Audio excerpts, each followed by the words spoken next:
Good evening, everyone. I'm Jill Newbronner. Here are tonight's top stories. The date is set for the presidential election. Singaporeans will vote for a new head of state on the 1st of September if more than one candidate qualifies. Nomination date has been set for later this month. Singapore trims its growth forecast for the year amid a weak outlook for external demand. A technical recession, however, is not expected. Few clear indications on who's in the lead on the eve of Malaysia's state polls. Voters in 6 states are set to cast their ballots in an election seen as a referendum on Prime Minister Anwar Ibrahim's ruling coalition. Also tonight, tour packages made more flexible and affordable. Travel agencies seek to attract younger holiday goers as tourism recovery picks up pace.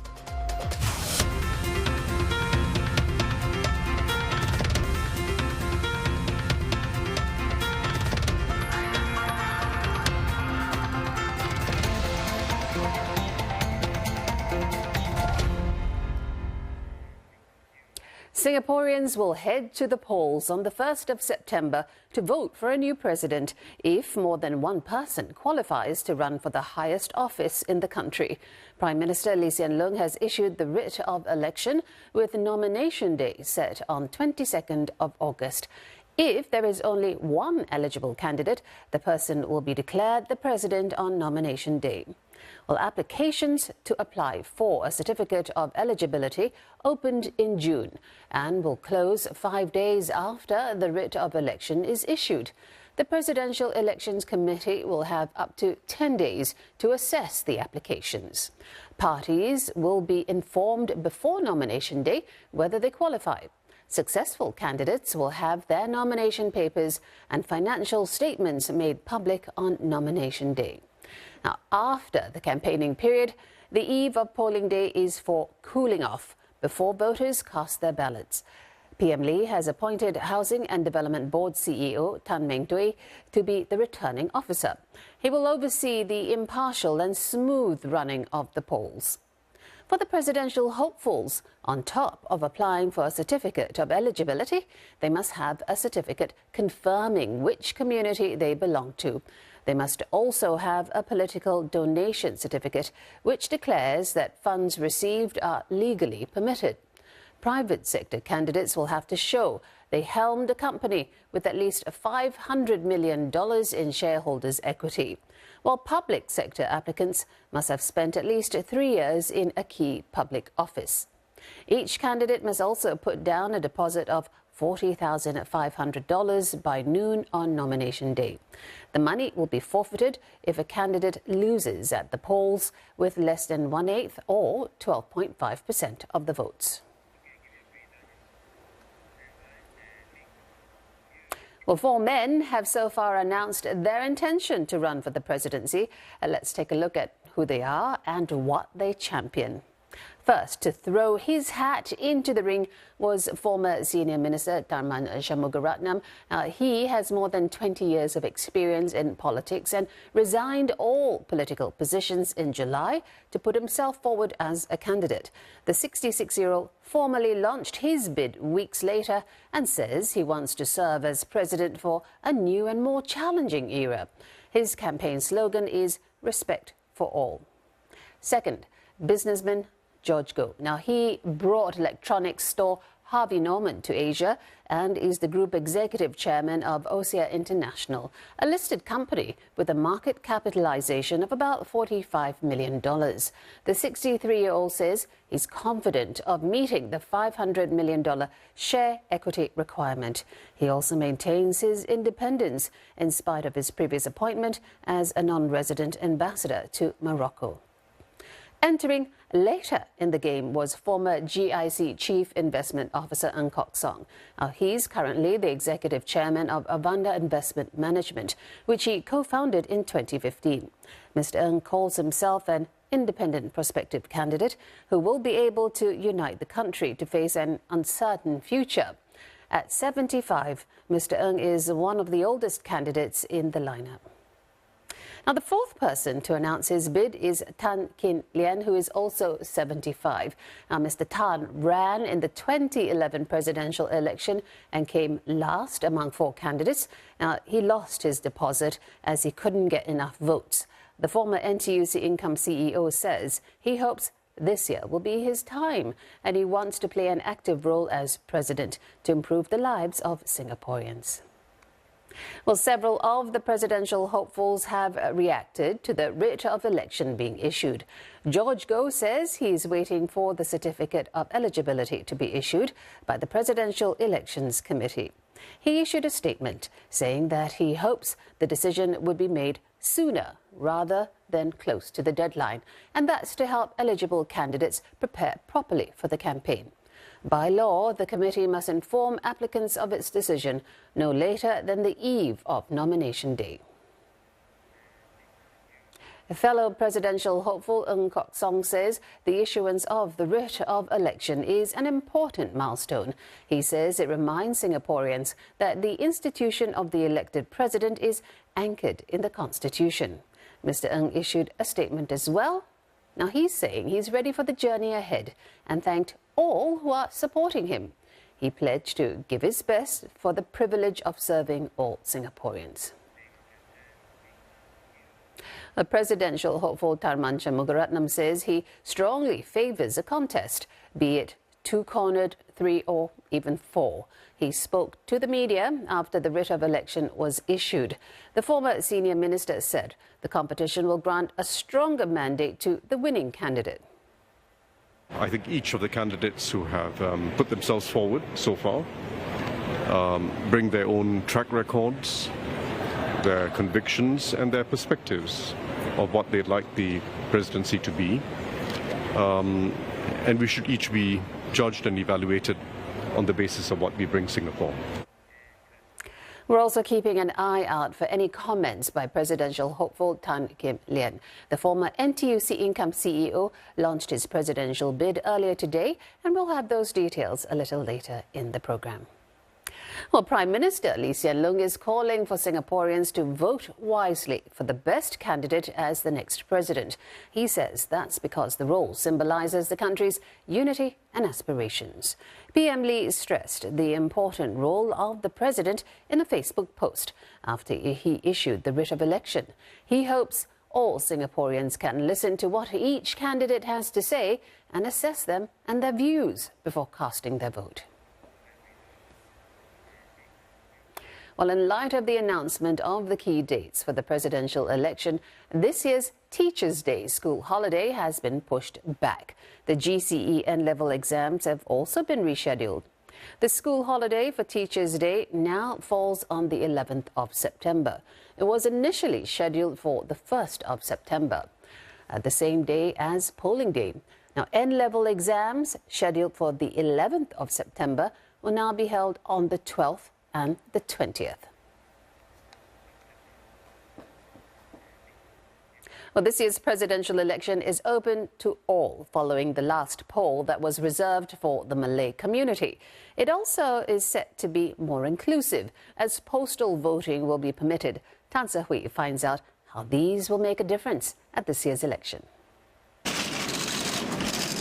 In 2017, only Malay candidates were allowed to run for presidency. This limited the pool of eligible candidates, resulting in a walkover. Madam Halimah Yacob then became Singapore's 8th president. This time, however, the contest is open for all races. The ground expectation, the public's expectation, is that they hope to see a contest. Now, this is not something the public can contrive. It will, of course, have to fall on people who know, who read the rules, who know that they qualify, and for them to consider whether they would take up the opportunity and take up the responsibility of putting themselves forward. Overseas postal voting is also allowed for the first time. There are around 200,000 Singaporeans living overseas. Special voting booths will also be set up at nursing homes. Analysts say this will affect how results play out, especially in scenarios like the 2011 presidential elections. Dr. Tony Tan had won only by a slight margin of around 7,000 votes, or 0.35%.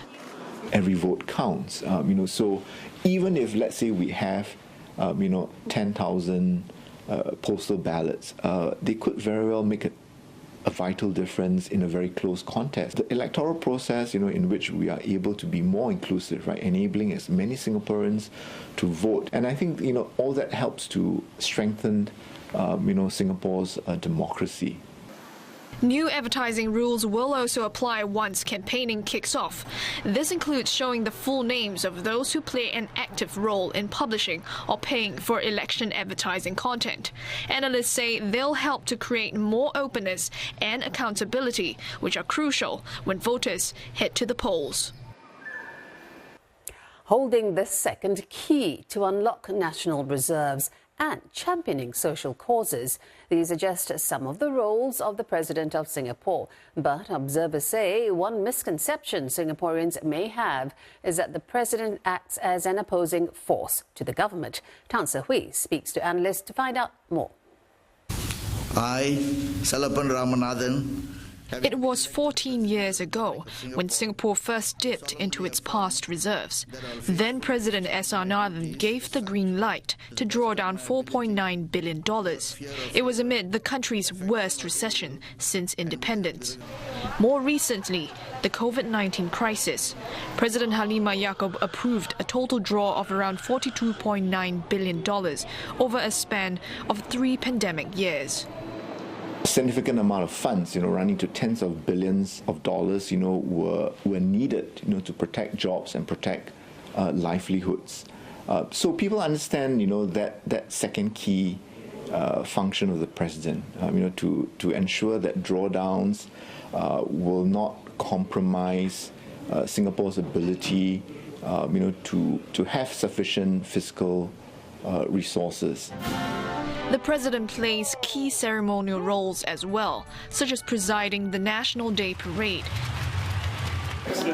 and receiving foreign dignitaries. Being involved in the community through charity acts also comes with the job. For instance, Madam Halimah championed gender equality, workers' rights, and interfaith harmony. While Mr. Nathan founded the President's Challenge to rally the nation to care for the less privileged, Dr. Tan gave recognition to the work of nurses and teachers and supported local artists. As one analyst says, a president has a duty to unite and inspire a nation. Somebody who has a heart, who cares for the state of our community, the society that we're building, and somebody that we feel can inspire and cause us to rally around certain causes or certain issues that are community-based. Since the presidency is an elected one, analysts say this may give voters an impression that the president can be a counterweight to the ruling government. I think one big misconception is that the president functions almost like an alternative center of political power. It is important for Singaporeans to better understand, what the president can do and what the president cannot do, because the president doesn't have those powers in the Constitution. While the president does not have executive power to shape policies, analysts say it's a position that helps to maintain integrity in the government. This includes being able to veto senior appointments in public service and other key organs of the state. Still ahead on News Tonight, China's Wang Yi wraps up his visit to Singapore with calls on PM Lee and Deputy Prime Minister Lawrence Wong. We'll tell you what they spoke about after the break. Plus, helping seniors learn better, how a new national standard aims to help improve the quality of courses for the elderly.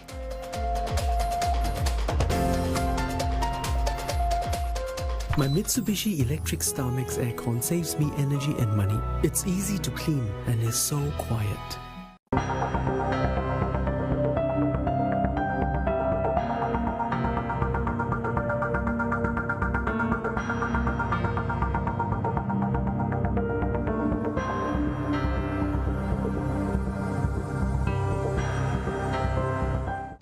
have regional aspirations across ASEAN and Singapore has narrowed this year's GDP growth forecast to a range of 0.5 to 1.5%. It earlier projected growth of between 0.5 and 2.5%. This comes as the economy grew 0.5% in the second quarter. Still, a technical recession is not expected. Most notably, the manufacturing sector shrank by 7.3% on year, worse than the 5.4% contraction in the previous quarter. The electronics and precision engineering clusters were hit hard by a global slowdown amid other external risks. But Singapore's economy is expected to recover modestly in the second half of the year, with demand for air travel and tourism remaining robust. It could have a spillover effect on sectors like retail, trade, food and beverage services. However, economists warn the pickup may be slower than anticipated. Going forward from here, actually, a lot of the risk is quite well recognized. I do think that the manufacturing electronics probably has seen the worst in the first half of this year. The question, of course, going forward is that whether we'll see a stronger recovery story in the second half or it's really just a mere stabilization. Singapore also lowered export growth forecasts as it expects global demand to remain weak throughout the rest of the year. Non-oil domestic exports declined in the second quarter by 13.4%, and it follows the 16.1% contraction in the previous quarter. Now, the worst than expected performance was weighed down by the manufacturing sector's down cycle and lower oil prices. Non-electronic exports fell for the third straight quarter, declining by nearly 11%. The drop was not as acute as the contraction in the first quarter. The biggest laggards were petrochemicals, primary chemicals and specialized machinery. Looking at the electronics sector, it slipped for the fourth straight quarter, shrinking by about 22%. And that's because of weaker demand for integrated circuits, personal computers and parts. Industry observers say a downturn in global electronics cycle has led to a lower demand for semiconductors. Well, Singapore and China have reaffirmed their long-standing and substantive relations as Chinese Foreign Affairs Minister Wang Yi wraps up a two-day visit to the Republic. Mr. Wang called on Prime Minister Lee Hsien Loong. PM Lee welcomed China's continued engagement of ASEAN and looks forward to closer ASEAN-China cooperation. Both sides also affirmed the importance of building an open, peaceful and inclusive region. Mr. Wang also called on Deputy Prime Minister Lawrence Wong.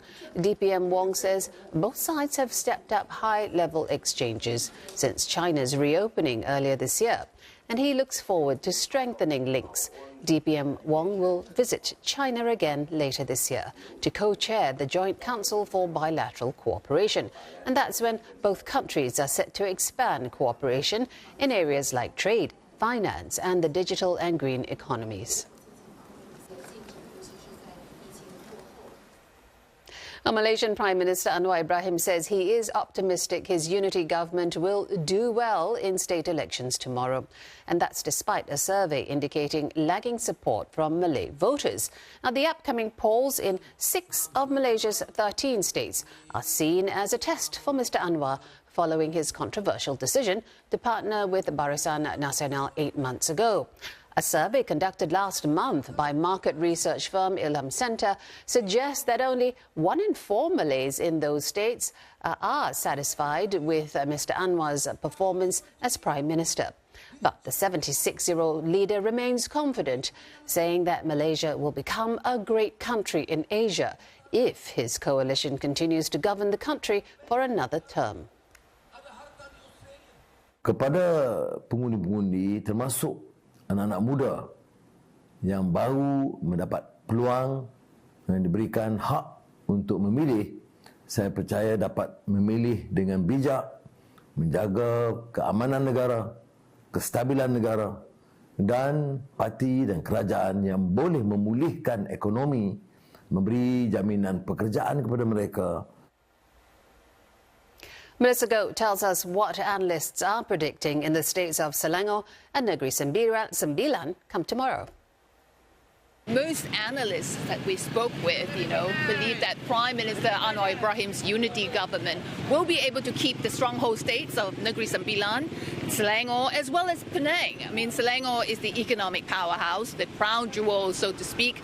Losing it, here, it's just simply not an option for Pakatan Harapan. But maintaining the 2/3 or the supermajority is going to be tough, with the opposition Perikatan Nasional seizing on the so-called wave of public discontent over rising prices, unfulfilled promises, and so on. Now, furthermore, this alliance that you mentioned between Barisan Nasional and Pakatan Harapan, both sworn enemies and for decades, is largely untested. Now, many Malays, indeed, I spoke with in densely populated Selangor to the Malay heartland in Negeri Sembilan, they are upset with Prime Minister Anwar partnering UMNO President Ahmad Zahid Hamidi, they said, whom he appointed as his number 2. Now, while they understand that he needs the number to govern the stability, but Zahid, they said, is facing multiple corruption charges, although he hasn't been convicted.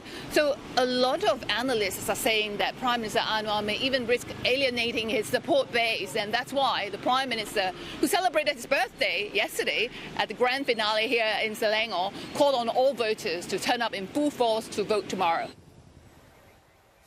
Coming up on News Tonight, developing a pipeline of talent and helping students pick up new skills. More work-study diplomas will be available come October. Plus, getting Gen Zs to take up tour packages. A look at what tour agencies are doing to appeal to these young holiday goers.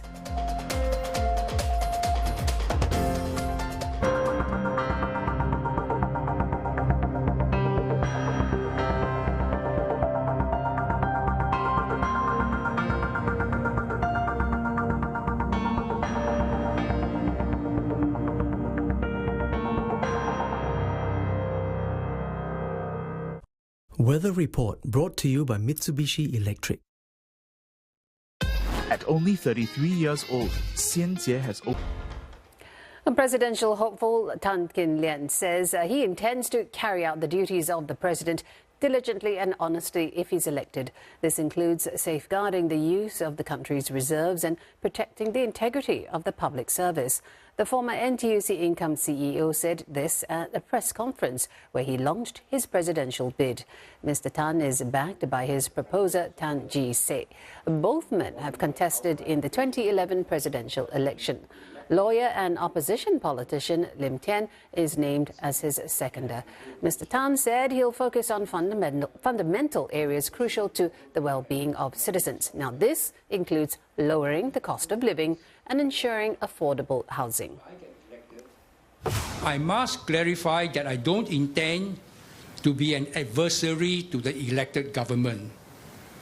On the contrary, I hope to work in collaboration with the government to achieve the goals stated.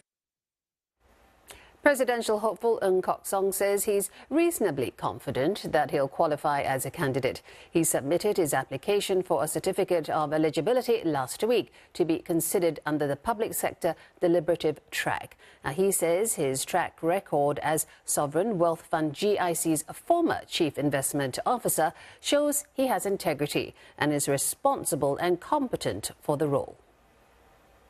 You need someone who understands the reserves, because it is not that simple. If you were to study the meaning of past reserves, the meaning of net investment returns, these are quite complicated subjects. I feel that I have the competence. Mr. Ng was speaking to the media after a visit to the marketplace in Bedok. He met vendors at the wet market and hawker centre and interacted with residents having their meals.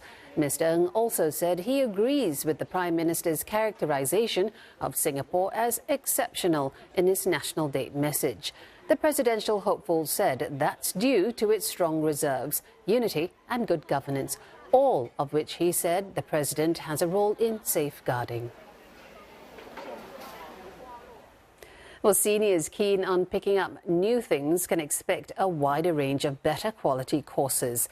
A new national standard will guide industry partners on how to adapt the curriculum, including the use of larger fonts. speaking slowly, and one-on-one sessions. The guideline was developed by the Council for Third Age, an agency that promotes active aging. It is also partnering 7 organizations, including a hospital and aging centers. For example, there will be workshops to teach volunteers how to guide seniors on the use of tech like health apps. Well, the Institutes of Higher Learning will be offering 9 new work-study diplomas this October. These programs will be open to Polytechnic and ITE students. Skills Future Singapore and several firms are supporting it by helping students develop new skills and knowledge for future jobs.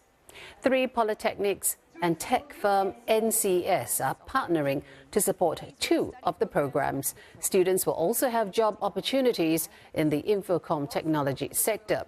The program allows schools to work with companies to develop more relevant lesson plans and nurture a pipeline of talent. Now, tour agencies at this year's Natas Travel Fair are targeting a new key market, the Gen Zs. They're offering more flexible and wallet-friendly packages to appeal to these young holiday goers. We have been more flexible with our itineraries and our package tour, free and easy tours alike. When travelers are there, they have the flexibility to extend, to enjoy more free and easy time at their preferences. In the past, if you were to join a tour package, it could cost you around 3,900 plus per person. For us, we have launched this new package, which costs you around 2,100. That is a major saving for a lot of people.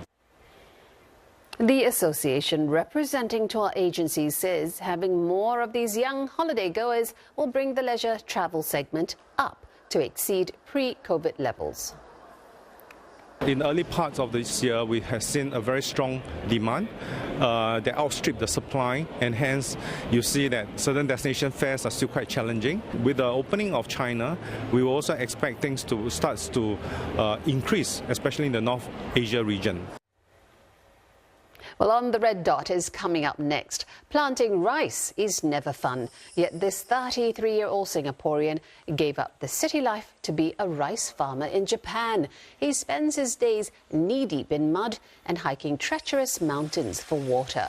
Why would a Singaporean want to do this? I'll find out in My Unique Rice Farm that's coming up next. And that's News Tonight. Do join us again tomorrow. Have a good evening.